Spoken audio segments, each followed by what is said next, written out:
Welcome to tiffin box. ನಾನು ವಿಜಯಲಕ್ಷ್ಮಿ ರೆಡ್ಡಿ. ಇವತ್ತು ನಾನು ಮಾಡಿ ತೋರಿಸ್ತಾ ಇದ್ದು ರವೆ ಇಡ್ಲಿ. ಅದಕ್ಕೆ ಬೇಕಾಗಿರೋ ಸಾಮಗ್ರಿಗಳು: ಕಾಯಿ ಹೆಚ್ಚಿದ್ದು ಸಣ್ಣಕ್ಕೆ, ಮೊಸರು, ಎಣ್ಣೆ, ಕಡಲೆಬೇಳೆ, ಉದ್ದಿನಬೇಳೆ, ಲೋಕಲ್ ರವೆ, ಗೋಡಂಬಿ. ಇದು ಸಣ್ಣಕ್ಕೆ ಹೆಚ್ಚಿದ್ದು, ಇದನ್ನು ಆಮೇಲೆ ಹೇಳ್ತೀನಿ ಏನಿದೆ ಅಂತ. ಇದರಲ್ಲಿ ಈರುಳ್ಳಿ, ಕರಿಬೇವು, ಕೊತ್ತಂಬರಿ ಸೊಪ್ಪು, ಶುಂಠಿ ಎಲ್ಲ ಇದೆ. ಸಾಸಿವೆ, ಉಪ್ಪು, ಕೊತ್ತಂಬರಿ ಸೊಪ್ಪು ಮತ್ತು ಕ್ಯಾರೆಟು, ಸ್ವಲ್ಪ ಸೋಡಾ. ಸೊ 1 ಅಥವಾ 1.5 ಟೇಬಲ್ ಸ್ಪೂನಷ್ಟು ಎಣ್ಣೆ. ಮಾಮೂಲಿ ಯಾವ ಎಣ್ಣೆ ಉಪಯೋಗಿಸ್ತೀರಾ ಅದು. ಎಣ್ಣೆ ಕಾಯಬೇಕು ಚೆನ್ನಾಗಿ. ಕಾದ್ಮೇಲೆ ತುಂಬ ಕಮ್ಮಿ ಸಾಸಿವೆ, ಸುಮ್ಮನೆ ಒಂದು 4-5 ಕಾಳಷ್ಟು ಸಾಸಿವೆ ಹಾಕ್ತೀನಿ. ಸ್ವಲ್ಪ ಸಿಡಿಲಿ ಸಾಸಿವೆ, ಒಂದಿಷ್ಟು ಕಡಲೆಬೇಳೆ, ಒಂದಿಷ್ಟು ಉದ್ದಿನಬೇಳೆ.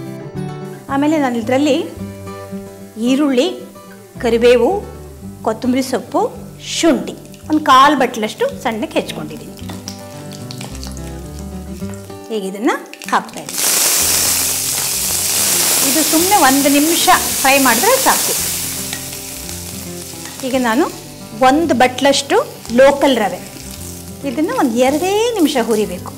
ಉಪ್ಪಿಟ್ಟು ಹುರಿದಾಗ ಹುರಿಬಾರ್ದು, 2 ನಿಮಿಷ. ಇವಾಗ ನೋಡಿ, ಇದು ಇಷ್ಟು ಫ್ರೈ ಆದರೆ ಸಾಕು. ಇದು ಆಫ್ ಮಾಡಿ ಇದಕ್ಕೆ ಉಪ್ಪು ಸೇರಿಸ್ಕೊಂಬಿಡಿ. 1/4 ಟೀ ಸ್ಪೂನಷ್ಟು ಉಪ್ಪು, 1/4 ಟೀ ಸ್ಪೂನಷ್ಟು ಸೋಡಾ.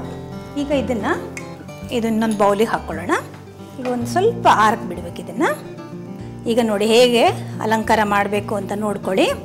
ಗೋಡಂಬಿ, ಕಾಯಿ ಚೂರು, ಕೊತ್ತಂಬರಿ ಸೊಪ್ಪು, ಕ್ಯಾರೆಟು ತುರಿದಿರೋದು. ಇದಕ್ಕೆ ಈಗ ಮೊಸರು ಕಲಿಸ್ಬಿಟ್ಟು 5 ನಿಮಿಷ ಬಿಡಬೇಕು. ಅಂದರೆ ರವೆ ಮೊಸರು ಎಲ್ಲ ಕ್ಲೀನಾಗಿ ಎಳ್ಕೊಳ್ಳುತ್ತೆ.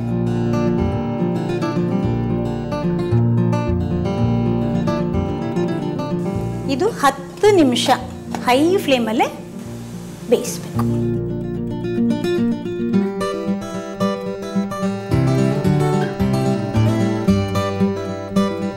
ನೋಡಿದ್ರಲ್ಲ ವೀಕ್ಷಕರೇ, ಎಷ್ಟು ಸುಲಭವಾಗಿ ಬೇಗ ದಿಢೀರಂತ ರವೆ ಇಡ್ಲಿ ಮಾಡಿದ್ದೀನಿ. ಮತ್ತೆ ನಿಮ್ಮ ಭೇಟಿ ಇದೇ ಸಮಯಕ್ಕೆ ಟಿಫನ್ ಬಾಕ್ಸ್ನಲ್ಲಿ. ಅಲ್ಲಿವರೆಗೂ ನಮಸ್ಕಾರಗಳು.